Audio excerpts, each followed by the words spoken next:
सूरतुल हशर के 20 नंबर अध्याय पे अल्लाह ताला बोलते हैं कि जो लोग जन्नत में जाएंगे और जो लोग जहन्नम में जाएंगे वो कभी एक नहीं हो सकते।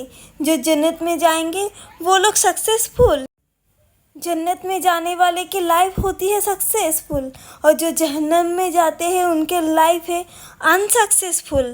तो दोस्तों, हमारे चैनल पे हमेशा ही इस्लामिक स्टोरी लेके नया नया इन्फॉर्मेशन आप लोगों के साथ शेयर की जाएगी। होप आप सभी को हमारे द्वारा दिए गए हर एक इन्फॉर्मेशन अच्छी लगे। तो बता देते हैं, ऐसा कोई मुसलमान नहीं है इस दुनिया में जो जन्नत में ना जाना चाहे। हर एक व्यक्ति, हर एक मुसलमान यही ख्वाहिश रखते हैं कि मरने के बाद उसको जन्नत नसीब हो जाए। जो जीवन में पाप किए हो उसको भी जन्नत में जाने का मन है, वैसे जीवन में जो लोग बहुत ज़्यादा पुण्य किए हैं उसको भी जन्नत में जाने का ख्वाहिश है। पर जन्नत जाने के लिए बहुत सारे नियम कानून हैं। हम लोग इस पृथ्वी में आए हैं जन्नत जाने के लिए। अगर हम लोग अल्लाह ताला के बताए हुए रास्ते पर चले तो फिर ज़रूर हमें जन्नत प्रदान होगी। पर अगर हम लोग अल्लाह के बताए हुए रास्ते पे ना चले तो हमें जहन्नम नसीब होती है। अब ये डिसीजन जीवन की आपको लेनी है कि आपको जन्नत में जाना है या जहन्नम में जाना है। अल्लाह ताला ने तो बोल ही दिए है कि जन्नत और जहन्नम एक जैसा है नहीं। जो लोग जीवन में बहुत सफल होते हैं वही जन्नत जा पाते हैं। सफलता के मतलब जीवनी सफलता नहीं, सफलता के मतलब अल्लाह पाक को इबादत करना। सफल वही हो पाते हैं जो ईमान लाते हैं और अपनी आत्मा को जो शुद्ध करके रखते हैं, सफल वही हो पाते हैं। जो व्यक्ति जन्नत जा पाते हैं वही अपने जीवन में सफल हो पाते हैं। तो सफलता का मतलब पैसा या और कुछ नहीं, जन्नत जाना को ही सफलता बोलते हैं।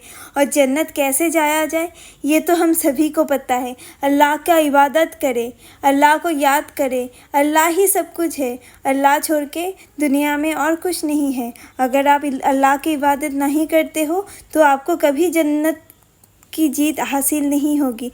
फिर जन्नत नहीं मिलेगी तो आपको जहन्नम में जाना पड़ सकता है। कुरान में अल्लाह ताला ने ये बोली है कि जन्नत हमारे लिए ही इतनी सुंदर से सजाई गई है।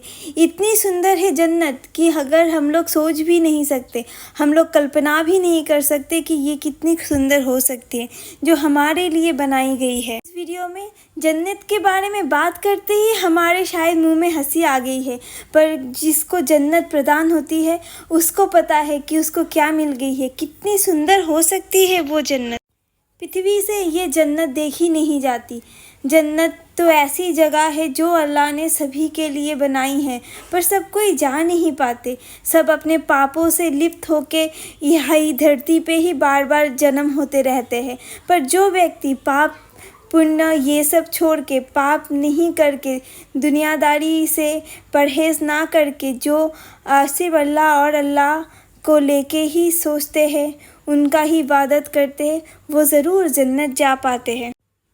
अगर हमारे पृथ्वी वासियों को बोला जाए कि एक ऐसी चेयर बनाएं जो चेयर पृथ्वी में सबसे सुंदर हो, बहुत सारे लोग मिलके पृथ्वी में ऐसे चेयर ज़रूर बना देंगे कि जो पृथ्वी में सबसे सुंदर हो सकता है उसकी कीमत लाखों करोड़ों में हो सकता है वो देखने में बहुत ही अच्छा हो। पर जन्नत वैसी जगह है, जन्नत में बैठने वाली जो जगह है वो इस चेयर से लाखों करोड़ों गुना सुंदर है, जो हम कभी बंद आँखों से देख नहीं पाएंगे। अबू बकर के बारे में तो आप सभी ने सुनी होगी। उन्होंने अल्लाह की इतनी इबादत किए थे कि उनको जन्नत प्रदान हुई, जहन्नम में उनके जाने की कोई ज़रूरत नहीं हुई। अगर आप भी चाहते हो उनके तरह बनने को, अल्लाह की इबादत करें तो ज़रूर आपको जन्नत प्रदान होगी। वो एक ऐसे व्यक्ति थे जिनको जन्नत के 8 दुआरी में से हर एक द्वार से बुलाया जा रहा था कि आइए आप मेरे द्वारी पे आ जाइए, क्योंकि हमें सभी को पता है जन्नत की 8 दुआरी रहती है।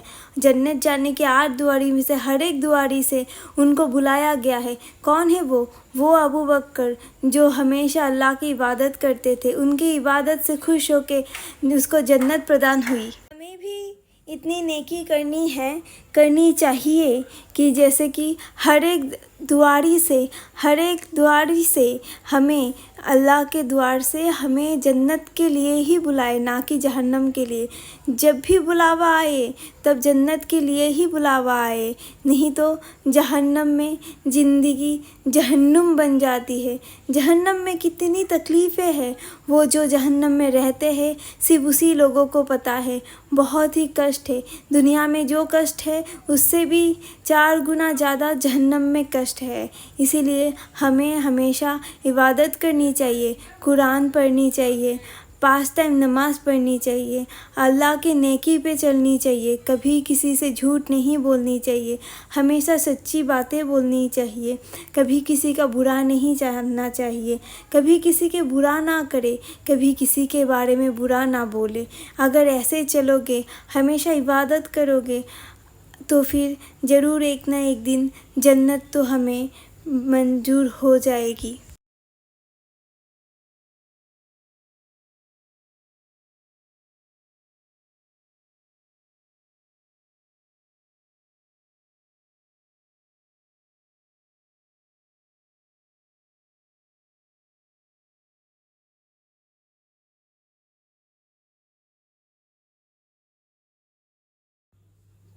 कैसे पता चले कि हम अल्लाह से दूर हो रहे हैं? जब इंसान नमाज से दूर जा रहे हो तो इसका मतलब है वो अल्लाह से दूर हो रहा है। जब इंसान नमाज पढ़ना भूल जाता हो तो वो इंसान अल्लाह से दूर हो रहे हैं। जब कुरान पढ़ना छोड़ दोगे तो ये इस बात की निशानी है कि तुम अल्लाह से दूर हो रहे हो। जब नमाज में तुम्हारा दिल नहीं लग रहा, ये इस बात की निशानी है कि तुम अल्लाह से दूर हो रहे हो। जब मस्जिद जाने की दिल नहीं चाह रहा तो ये इस बात की निशानी है कि तुम अल्लाह से दूर हो रहे हो। दुनिया के काम में इतनी मसरूफ़ हो रहे हो कि आखिरत के काम के लिए कोई टाइम नहीं है, इसका मतलब है तुम अल्लाह से दूर हो रहे हो।